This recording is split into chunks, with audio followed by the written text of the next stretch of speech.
Welcome, everyone. Yes, 2017, it's going to be an exciting year, especially from what's going on between elections, what's going on with business growth right now. And obviously the biggest and hottest topic is how do we deal with the high demand and low supply of talent out there? So love starting with this. It's amazing how it changes who's in control over time. In this specific picture, you see the boss sitting there yelling at the employee, telling them, all kinds of fun things, and then that's when we have high supply and low demand. So the boss sits there and says, hey, you know what? I can kick you out and we can go find someone else. And then today's market, this is what we've got. Where that same boss who was yelling at the person's now giving them a trophy, giving them money, giving them incentives, because now that employee controls the relationship because they can go and get jobs anywhere they want to get it. So this is what we're seeing in today's market. So just a quick overview on our agenda. We're going to really focus on some of the key trends and metrics that are out there regarding what's going on in the economy and the industry. It is so important for not just owners of businesses, but recruiters, for salespeople, to really understand what's going on, because that determines the motivation of our candidates and, of course, the temporary employees that we put to work. So we'll focus on that and shift through the cycle relative to the buying influences. We'll talk about consultative recruiting, actually build out a profile, and just create some scenarios for you. In a survey, and we're going to see some information that supports it behind, the one thing you can notice on here is they have 3,973 leaders go, but it's a good mix across all industries. We've got from manufacturing through technology and so forth. We've got a good cross-sampling of employee bases, and we got a good sampling of seniority, which is good whenever you're looking at trends. From these, we find that the top roles recruiters are hiring for sales, operations, and engineering. Probably no real surprise for anyone there. They also say that talent acquisition now has that prominent seat at the executive table. 83% of the recruiters say the talent's number one priority at their company. Absolutely the number one priority. That's why they're sitting there. Without talent, they can't grow any of the objectives that they plan on doing. Most of the team and people say that their hiring volume is going to increase for 2017. They talk about the top sources. Employer referrals, good market, bad market, is always the number one source for referrals. The third-party job boards and the social networks are also big means. We'll talk about LinkedIn a little bit further along, but a great source from a candidate on a higher level. The important trends that we're seeing discussed out there is diverse candidate, how to create diversity in the candidate flow, really looking at the soft skills because it's changing the dynamics of what you need to look for. People always have the misconception that when you have a tight knit or when you have the opposite market, that it's easier to pick because you have a bigger pool. It's always tough when you have a bigger pool, and it gets even tougher when you have a smaller pool to actually choose through. If money weren't an issue, and you see this change really depending on what the labor market does. So employee branding, better sourcing tools, and new technologies, these are all geared towards how to acquire talent. Employers forget how important their brand name is in the marketplace and that they have a good reputation so that people will want to go there. It becomes real evident when you start getting a tight labor market like we currently have. The answer is always, well, is there new technology out there that can help me be better at what I do? And of course the answer is there's always better technology, but it really comes down to the people's capabilities, the recruiters' capabilities to be effective at what they do. So can't go on without talking about certain impacts on staffing. So political impacts. We know we're going through a big immigration policy discussion. We know there's several things on the table. Well, how is that going to affect the labor pool? Well, I will tell you, if we have this mass exodus of illegal aliens in certain locations, it's going to have a major impact, like California, in the business climate. A lot of business will not be able to survive. So before anything like that happens, there's got to be some really good thought as to impact it's going to have on businesses. That will even tighten our labor pool a lot more. Businesses being penalized for illegal residents. It's important that we see where this goes because, again, it's going to be a cost. It's going to impact whether companies can grow or not. Border security, proper background checks. Obviously, we have E-Verify and other vehicles out there for proper background checks. If they start to get enforced on a national basis, it's going to impact the labor pool. But I think the most important thing, because we're talking about the legal part, is really immigration's how to improve the process to get people into the country legally that are going to be able to meet our labor needs. And I hope that that's where the discussion goes, because that will help us significantly to meet some of these labor shortages. So we'll see where it goes. Trade policies. The big conversation is to get trade on an equal basis with some of our other companies. Most of our manufacturing jobs, and between technology taking over for manufacturing jobs and the fact that we as Americans can't compete on a national scale, if that trade gets more in balance, you're going to see more manufacturing jobs here, which it means that we're going to need to have a greater pool of those people as well. If we look at the Affordable Care Act, we saw it didn't get passed, but it still has repercussions. What are the medical premiums? They're rising right now. Are they going to continue to rise? That's a cost that clients have to either pass on or absorb, which means they have to let people go in order to afford and try to make money. So that's going to impact their ability to grow. And best to continue, then the compliance components. And what do we have to file? And what's the information we got to carry? All these things are going to have a major impact. We've seen this always pop up as far as staffing companies dealing with unions. The unions are constantly trying to throw the temporary workers into their representation of permanent employees. I can't see this ever happening. It was overruled again. So as long as that stays out, that's not going to impact. Tax reform, though.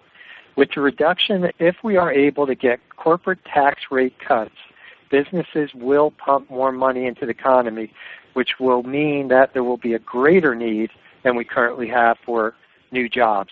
That's going to place significant strain on the workforce. So some of the other things, it's interesting to note that the fastest growing wages and salaries, that a good portion of them are healthcare related and the other are technology related. Those are really a couple of the key areas or industries that are really driving this labor shortage. And then on the other side, the declining, as we discussed before, we're seeing mostly the reduction in manufacturing positions because of the inability to compete and because of technology taking over for specific jobs. Labor trends. The U.S. staffing market is looking to grow at 4% in 2016, and I believe it's another 4% in 2017 to be about $145 billion. Again, healthcare, education are going to be drivers. Technology is going to be a driver. Just need to be aware of what that's going to do and where we want to play in terms of the space. Unemployment rate, we've seen a continual drop in the unemployment rate, a little more steadying out here more recently. But if you look at it, and this is something that's always important, official versus real unemployment. If you look at the column that's talking about U3, which is the official unemployment rate, and then you have what is the real rate, you could see in a lot of cases it's almost double. Those are the people that are claiming, that are not reporting, that are still unemployed in the job force. So we still do have a big group of people that could potentially work if they want to. So as you can see by industry, we've seen pretty similar trends as the unemployment rate by industry continues to drop over time. We saw some flattening out and some small spikes in the January timeframe, which should seasonally reduce themselves or change direction there. There's always the correlation that's important to know between gross domestic product and the temporary help. As more money gets pumped into the economy, the better the economy goes, the greater we are and the greater we grow. As you can see, here represents the deepest recession we've had in a long time. Look at quick growth. We had some slides, but overall we're seeing this trend up in terms of GDP and temporary employment placement. So those are some of the statistics that you look at, but what are people talking about that are hot topics in our industry? Well, obviously it's HR technologies. How can we use technology to get that labor that we need for our clients? Retaining employees. Biggest thing is the retention issue. The candidate and the employee have the upper hand in this type of market. They can dictate whether they're staying or whether they're going, and a real concern over millennials and how to keep them engaged and staying at companies has been a big topic. What are the talent analytics out there, and what are the things we need to monitor to make sure as a company we can make adjustments effectively to do the right thing? Building a strong brand. Whenever it's a tight market, it seems like brand recognition and having a strong brand steps up. It should be a constant reason for promotion in companies and utilization because it's something that definitely can get more people in your door. Obviously, the discussion of the talent shortage, and really the second market that we got to look at is the baby boomers. They either don't want to retire or they can't afford to retire. That's going to be an untapped workforce that we're talking about. So I want to shift gears a little bit and talk a little bit about client buy-in motives. One of the most important things, in order for you to be effective at recruiting, you need to understand the inherent concerns of buying influences. So when we talk in terms of a company, within a company there's decision makers that focus on P&L and global decisions, which is their inherent concern. We call link managers, which may be VP of operations or plant managers or GMs, and they're motivated by their ability to meet budget and meet production demand. Then you have users who are supervisors, and those are the people that are mainly responsible for production. The biggest area we focus on, a lot of clients in the staffing industry, is the administrative manager, better known as HR and procurement. They are pretty well driven by fear of not meeting what the users need in terms of quality of talent and the number of people they do. If they do not make them happy, it's going to come down on them. So understanding what their inherent concerns are and what impact labor is going to have on their ability to meet their work objectives is extremely important. So what happens in the impact of labor shortages to businesses? Well, obviously, if you don't have enough people, productivity is going to suffer. You're going to have higher costs because you can't fill the position, so existing people are going to put in overtime. Higher attrition rates. They're doing more. If you're not paying them more, they're going to look for other opportunities. And just a plain down simple inability to grow the business. Let's talk specifics about these leading concerns to the stakeholders. So when you look at it, who is the main audiences that recruiters deal with? They deal with the candidate. They deal with the client, who basically is the company that takes our employees, and then our temporary employees themselves. If we do not address their basic concerns, then we're not going to be able to attract them. So today, what are candidates most concerned about?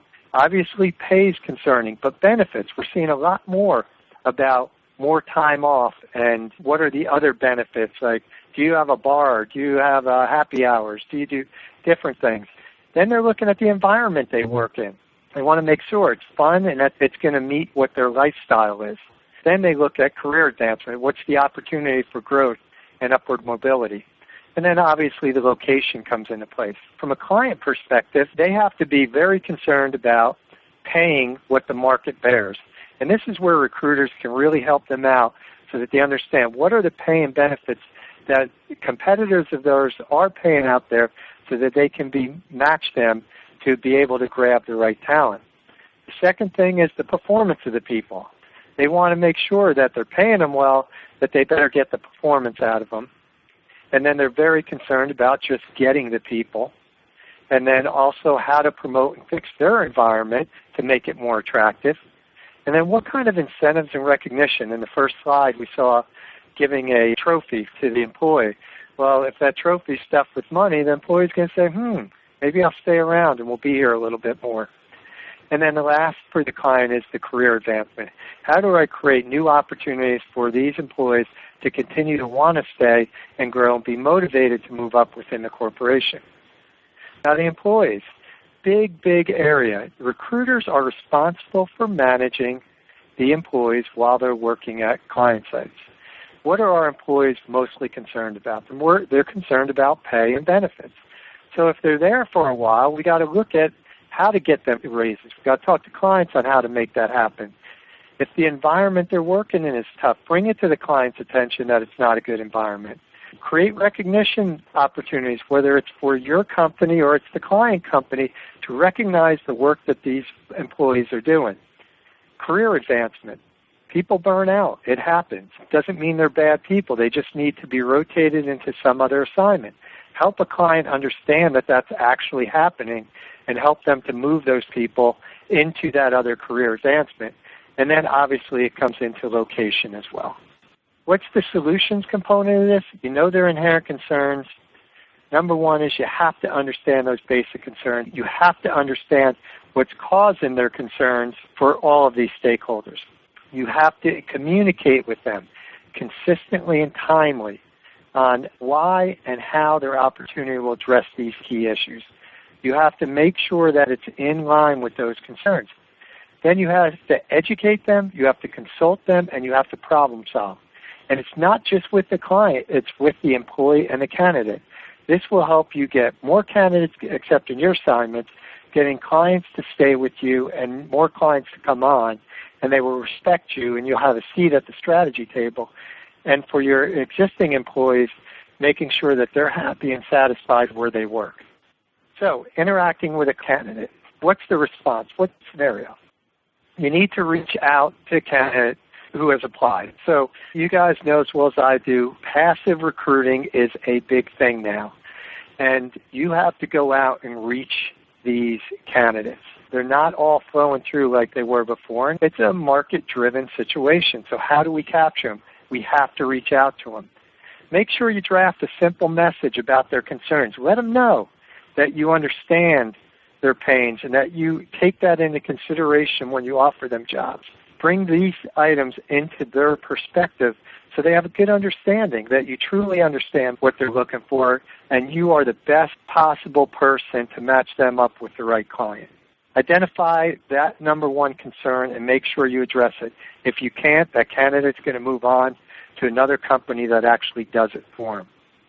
Complete a needs assessment of their top priorities and absolutely document their responses. The beauty of our ATS systems today is that we have the ability to create candidate files. We have the ability to create employee files. Make sure we are keeping this running dialogue of what are their concerns and how we're addressing it so that we can always go back to them with the information. And then make sure we match their options with their desires. Sometimes, we try to sell them on jobs that don't work for them. That could always backfire. Yes, there's some, give and take that they should do because they give up one thing to be effective at another. But we need to make sure that we're getting them options that match up with what they're looking for. And address their issues. Don't sweep it under the rug. Be timely and be thoughtful from the standpoint that they remember the experience and they remember what you did. Even if you think about that candidate, if they had a great experience and might not have taken a job, they may refer their friend and say, hey, you know what? Didn't take this job, but these people were great to work with. And what's going to happen? Other candidates are going to come through. And I don't know how much of you have seen, but this is an old movie clip from Back to School, which was Rodney Dangerfield and Sam Kinison. The gist of the conversation was a teacher, very passionate about what they do, and he was asking questions. The students were getting a little ruffled by not answering correctly, so Rodney answers, and at the end he says, this teacher really seems to care about what? I have no idea. So if you think about it, you don't want your candidates, you don't want your employees, and you don't want your clients to think that way of the recruiter.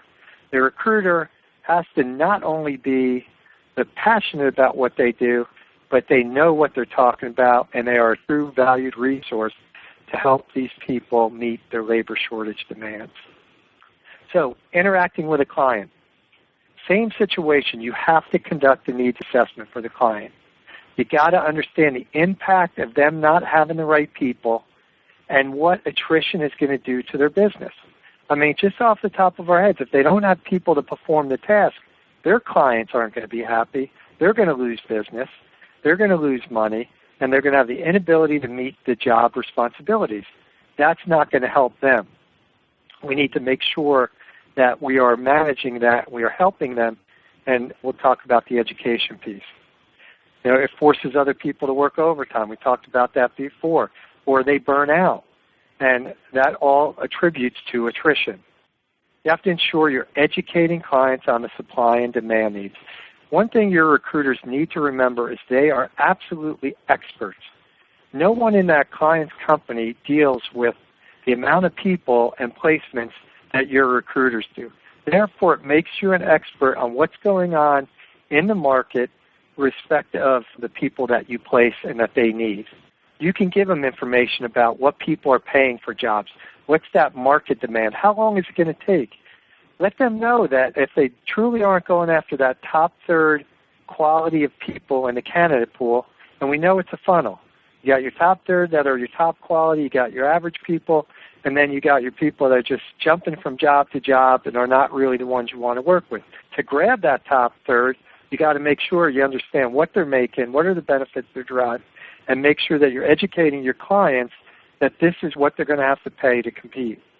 And then also recognizing, let them know that people burn out just because they're bad. And you see this so many times where all of a sudden a client says, God, you sent me the greatest worker and they're doing great. And then a month later they call and say, this employee's missing, they're terrible. It doesn't mean that they're bad people. It means that they're beginning to burn out. We need to teach the client to rotate these employees, move them from one desk to the other, create things that will reduce that amount of burnout so that people will stay there longer on. And one thing to look at is the productivity life cycle of an employee. Recruiters and really everybody needs to understand this in order to figure out how we can extend and increase that productive life cycle. So if you look at it, we all understand that when a new employee comes on, they start from zero. They have a ramp-up period, which we call stage one. After they get fully ramped up, they start their peak performance stage, and they pretty much stay at a relatively high performance level. Then if task discretion doesn't change or they don't have a lot of task discretion, they start to burn out. They usually come down here to this cycle of knowing that they're doing just enough to get by where they won't get fired. The objective is, how do you get them to this blue line? What do you do from a pre-training and orientation perspective to make these people more prepared when they start the job? So what are the things you do to improve to get to this blue line? Like I said, increase the pay, very targeted recruitment programs, pre-screening, giving tests better match up the employee with the client, give them site orientation information, and then function-specific training. All these things will help them be better aware of the environment they're going into and have a greater impact. If you look in stage two, how do we keep them at peak performance? Simple, motivation. Counsel them. Make sure you're addressing all their issues. Socialization, pizza parties, or different things. Incentives. Give them, whatever, a gift card or money for improved performance. Recognize them. Let them have a trophy or a plaque that sits on their desk that talks about their success and their success rates. Make sure they understand what they're accountable for. Put them on quality teams. Teach them how to be more effective at what they do. And then you have to enforce and written warning policies, and then obviously retrain. The tendency is when we get up here, we look for shortcuts, which could drive us down to here. Make sure we're retraining and keep them fresh. Then on the back end, we have the burnout phase. So like we talked about, when they burn out, recognize those signs of burnout. Attendance issues, morale issues, performance issues, and look at ways to cross-functionally rotate and train them. How can we get them 50 cents more an hour? How can we increase their responsibilities? Is there educational development we could do? Can we retrain them? Or should we rotate them out of this existing client facility because there is no opportunity and move them to another? So many times we get rid of candidates or employees because the client says they're no good anymore. The reality is you've got to find out, is it because they were burnt out in the task repetitive environment they were in and that there was no chance for them to move? You need to be ahead of the curve. And then interacting with the employee. Probably one of the most underrated things that our recruiters do as a whole is really staying in touch with the temporary employee working at the client, making sure that they are still understanding what's most important to them, that they are a champion of their goals with the clients, meaning if the employees say, hey, I really like that, obviously you can't get all things done, but you definitely can get on the phone with the client, educate them on what's going on, make sure it's happening across the board, and give constructive things that can be put in place for these people to get the goals that they're looking for. And then recognize signs of burnout. We talked about this a minute ago, whether they're late, tardy, missing days, low energy, less involved, just make sure that's what's going on. It's not that they're bad employees, because we're going to need to be able to capture every good employee out there. So what is consultative recruiting? The word, you saw it in the startup of our presentation. It's really simple. Let's look at all the things that we just went through. It is extremely important, number one, that a recruiter who understands how current economic industry trends are impacting the candidates, the decision-making process, the client business performance, and the employees' retention decisions. They need to understand, because they've got to come up with solutions on how to solve those. So how does a good consultative recruiter do that? They do that by educating each of those parties so that they can make better informed decisions on whether it's job offers, hiring, company culture, or really even how to manage them through their life cycle. What do? They provide strategic initiatives for all these parties so they can be more effective in their role. And it manages these groups to make sure that the expected outcomes are achieved. So whether it's a candidate, they expected this was the outcome they were looking for. Did you meet it? Your temporary employees, are they getting it met?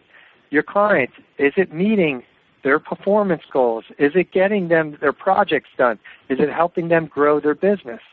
And then the most important thing that consultative recruiters do is they report back the success and failures of the outcomes of what these three stakeholders were looking for, providing recommendations for improvements and ways to make that happen. So they analyze the success, they find recommendations on how to improve it, they provide that information to their stakeholders, and in turn, they get a better relationship, a more strategic relationship, and separate themselves from the base of competitors that are out there. This is the 5 steps. If you could take anything and put these in, and you can get your recruiters this way, I think you'd see a great change in your ability to retain, hire better, and keep your clients more engaged. Because in a tight labor market, if you're not meeting their needs, clients are going elsewhere. It makes it very susceptible to new companies coming in and taking over. By having consultative recruiters and following this process, they will be much more effective. Then you always get the question of, so what is the key leadership skills that these recruiters need? And number one is mutual respect. The recruiter deals with a lot of people every day, all day. The most important thing that they can do is have respect, mutual respect. They got to gain it from the other side with their stakeholders, with the candidate, with the client, with the employee that's working for them. They have to be seen, and again, it's perceived knowledge. Perceived knowledge is nothing more than you have the ability to deliver a solution. You can get them answers to their questions. You might not have the direct answer. You might have to research the answer, but you can get answers, which means problem solving. They have to have the ability to problem solve. Confidence. Most recruiters have confidence. They get a little intimidated in dealing with hiring managers or clients, but they shouldn't be. They are the experts. And again, to candidate, a temporary or client, it's a very stressed situation. Creating some humor in there is extremely important.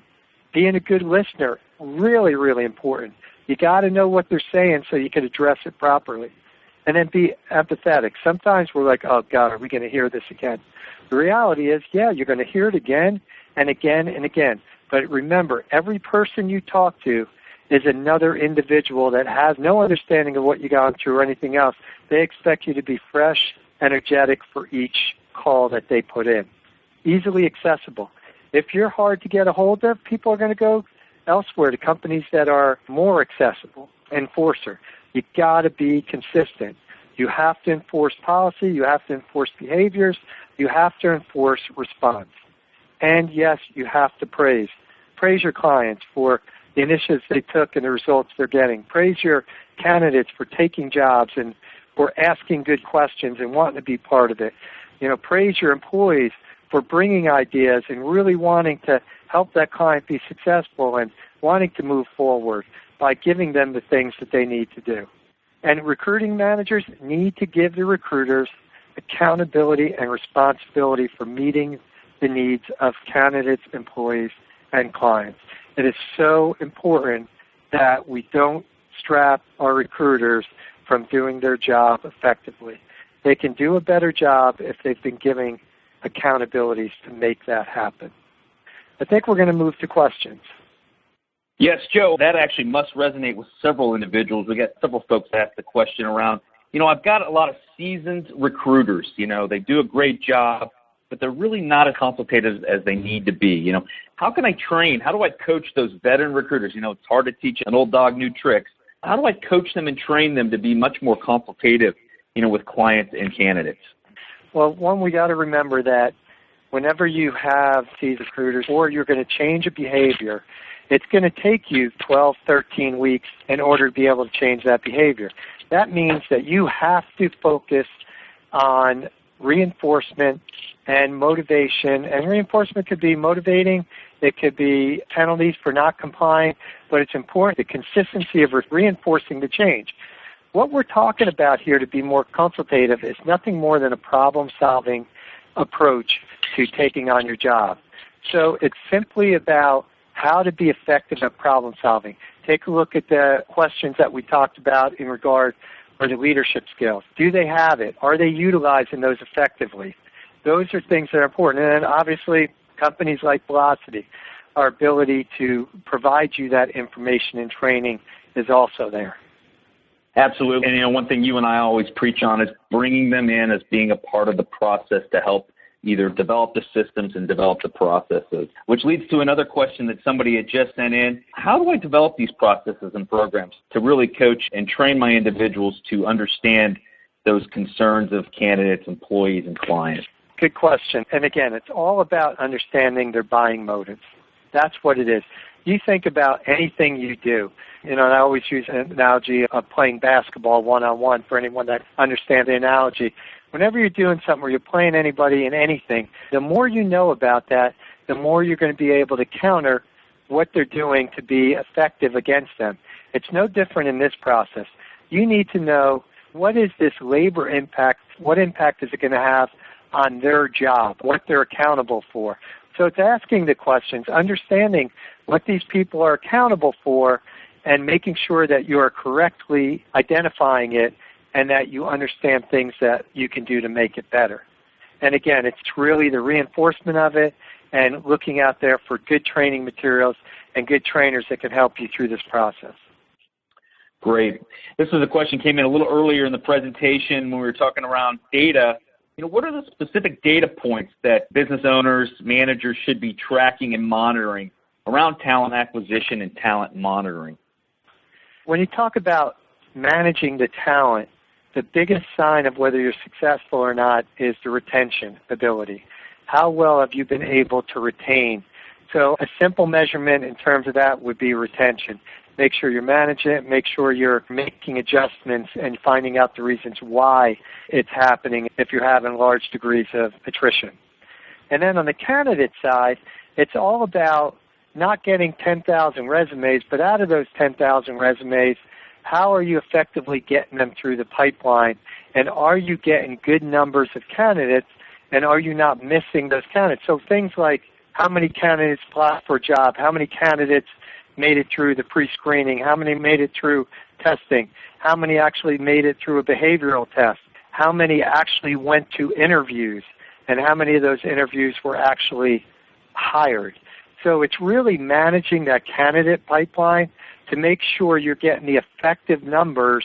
I mean, if you have 1,000 people apply for a job and you're getting one candidate, there's something wrong on how you're getting those candidates, or there's something wrong in your screening processes, which have to be vetted. So it alerts you to a problem if you manage to those, and at that point you know where you got to go to fix it.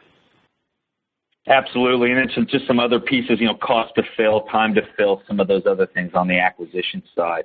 Now, our last question is, individuals said, heard a lot about the gig economy. There's a lot more passive job seekers out there. Seems like people, especially younger folks, are more entrepreneurial, more project-oriented, getting into those endeavors, or freelancing, folks that are kind of senior in the organizations or senior in their career pathing. Now, how do I address that? That's a good question. I mean, you'll notice that word passive recruiting being out there a lot. And let's just take LinkedIn, for example. I think everybody is always looking, but it's no different when we talked about understanding inherent concerns or understanding what's going to motivate them or what's going to move them into a direction that they're interested in looking at the opportunity. So it does take work. It does take time to sift through those passive candidates, but it's how you engage them and how you present yourself to them that's going to determine whether they're interested or not. And it's a matter of, when you look at a person's profile, you can find out what they like. You can match it up against what you're doing, match it up against what they're going to do. But the reality is, if you can understand that, you can be much more effective at trying to engage them. So, it's all about sizing them up, looking at their LinkedIn profiles, understanding what their likes are and dislikes, and see if you can match an opportunity that meets their likes and dislikes. People will respond if it addresses a inherent concern that they have. Right. I just read in a recent survey about 75% of individuals out there, 3 out of 4 folks, are actually passive job seekers. So think about how the recruiter gets networked and brands themselves and brands the employer. It's going to be really key as we move into the next phases as we look for individuals. That's all I have from a question standpoint, Joe. Great. Thank you, Kurt. Thank you, everybody. We appreciate you taking the time today to join us. If you have any questions, feel free. You could look to contact us at Bossity after this, and I do believe that you'll have access to the presentation. So thanks again, everyone. Have a great day.